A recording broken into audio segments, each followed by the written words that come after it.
Well, if you're getting bored with your bounties, I shouldn't tell you about this one straight from Goldbug himself, huh? Not just mine. He's reached out to every bounty hunter and Middlebot in the city. Bring the Decepticon in alive, or at least incapacitate him enough that Goldbug's men can come to him. First one to grab the target gets a big payday. You're just the last one to hear about it because you were running around past the static zone. Megatron's most trusted lieutenant, and the voice of the Decepticon rebellion. I just want peace. You know, the opposite of war. If Goldbug really wants you dragged in so bad that he's declared open season, the other Autobot warlords are going to hear about it, and they'll want you too. Let me help you. Tell me how to help you. I wonder if there's an extra reward if I can get this out of him. One step closer to Megatron. It's been hundreds of cycles since I've seen another Decepticon. The last time my former compatriots raced past me through the tunnels, I watched from the shadows, satisfied to see they were still alive but never reaching out. In all that time, it had never been a seeker overhead. Megatron, old friend. I was worried I had the wrong coordinates. You know how the Rust Seas mess with our navigational systems. That was the point. I told you to stay away from here, Starscream. I hate to see any of my soldiers like this. Especially the foolhardy ones. Well, you know what they say about me. As much as you shove me away, I'm forever your loyal lieutenant. You fool. The gases of the Rust Seas are already threatening to eat away at him. I can't leave him on the surface. Being in Starscream's presence, it's as if the universe's most inconvenient virus compels me to fix the poor bot. I choose not to think of how I've sent my coordinates out to the Seekers, in case they need me. They can't possibly still need me. I imagine this is what a Dinobot chew toy must feel like. It's certainly what I imagined one would look like. Stay down, Starscream. What happened to you? Body scrappers. Blur is the one responsible for most of this. I do not feel panic. Why were you fighting body scrappers?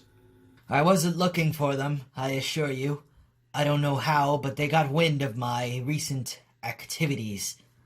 Now there's a sizable bounty on my head. I must have been overheard, or maybe they've been tracking me since I went out in the desert. The other option is much less pleasant than Well, if it's the second, there's nothing that can be done about it now, is there? Anyway, so this is where the great Decepticon leader Megatron has been living. Starscream understands subtlety, can even utilize it when pressed. I'm not falling for this awkward topic change. I like the quiet. So much so you burrowed under the ground like a driller. What do you want, Starscream? The lack of a pressing war is no excuse for long-windedness. You know, this reminds me of the first time I ever saw you. Do you remember? The day you showed up, demanding to join the cause? As usual, you tried your hardest to make yourself memorable. It still stings when I remember how many times you turned me away. I wasn't keen on putting a scholar on the battlefield. I didn't want to carry that burden. So you've said. More than once. But no, that was the first time I spoke to you. It was during the early protests in front of the Senate. You will step away from us slowly, Officer Prowl. I do not relish repeating myself. I was at the Senate arguing for public funding for my work with Jetfire, and you were outside. I was told that you were making noise, but that wasn't it. There are regulations about these protests. Your buddy Ratbat over here was far too close to the building, as are you. Is that your excuse for placing your hands on him? A reason to attack those you see as beneath you in society, because you are so rarely challenged in your reckless abuses of your authority? Hey! If my dear friend Ratbat wasn't on this side of the protest line, was instead part of the weak excuse for a counter-protest from earlier, would you have laid hands on him? So many of the bots in this city have grown comfortable with this pathetic hierarchy you've set up. Where those of us that labor so that you don't have to are worthy of nothing but your cruelty. It is amusing to see you sputter when confronted with someone who is done with your bullying. You're out of line, Megatron! If you remember my name, I'm not sure why you thought I'd allow you to raise a hand in my presence. You may get away with things because of your friendship with the senators and Orion protects you. But you and your mining trash are still subject to our laws and— Say that again, Kroll! Say the word trash and you will see what this trash is capable of. And I hope you do run off to tell my friends what happened here. Tell everyone! I admit to being a bit naive before then, not truly seeing where our government was heading. But seeing you stand up in that moment, declaring yourself not as above them, but as their equal? I'd never seen that before, not in Iacon. Are you done with your revisionist history? Excuse me? It feels odd to poke holes in this memory that my former second-in-command clearly adores, but he needs to hear it.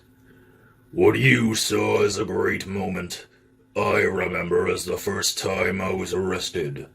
The rest of the miners got off easy, but I was trotted out in chains by officers. One of the first examples they had of what happened when you did not stay in line. It is not a moment worthy of romanticizing. As I recall, the drama of it played a large part in Ratbat's eventual election to the Senate. For all the good that did us. So why don't you tell me why you're really here? Is it not enough that I ran to where I knew I'd be safe while I healed up? No. I came back to ask for your help, Megatron.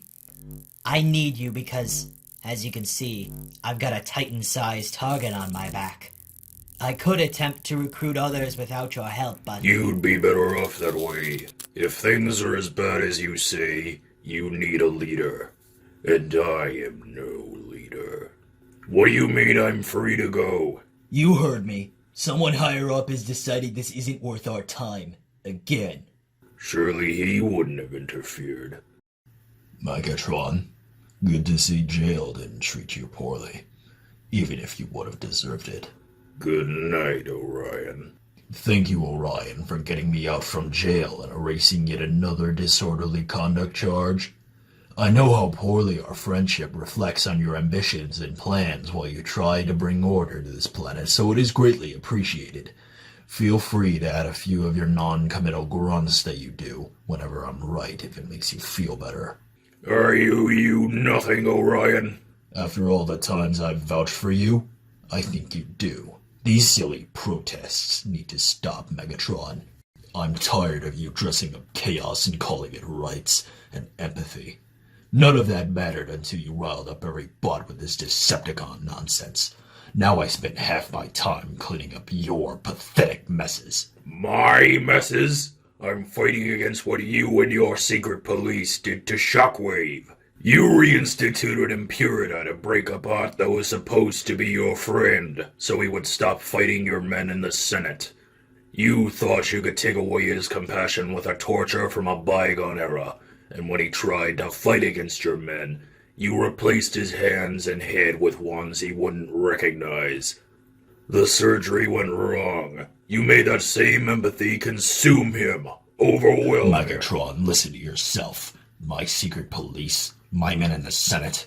You're spouting conspiracies because you're letting your emotions overwhelm you. If I have the power you say I do, I'd watch your voice box, unless you wanted to join Senator Shockwave. How dare you! That's enough. Both stop right this instant. Don't touch me, officer! I don't know how many times we have to go over this. What would you like us to do here, Pax? We could charge him. No, I'm off duty. This was personal. You could have joined me, Megatron. Been on my side, if it weren't for your— That's where you were wrong, Orion. You may have offered me a place at your side, but I never could have been on your side. That was the last time we spoke before the war. To this day, I wonder about the times he pulled strings. Was I complicit in letting him do so? Did I do it because my boss needed me outside with them? Or was I making my own selfish desires? Perhaps I've spent my time in the Rust Seas making up for the time I should have spent in other cages.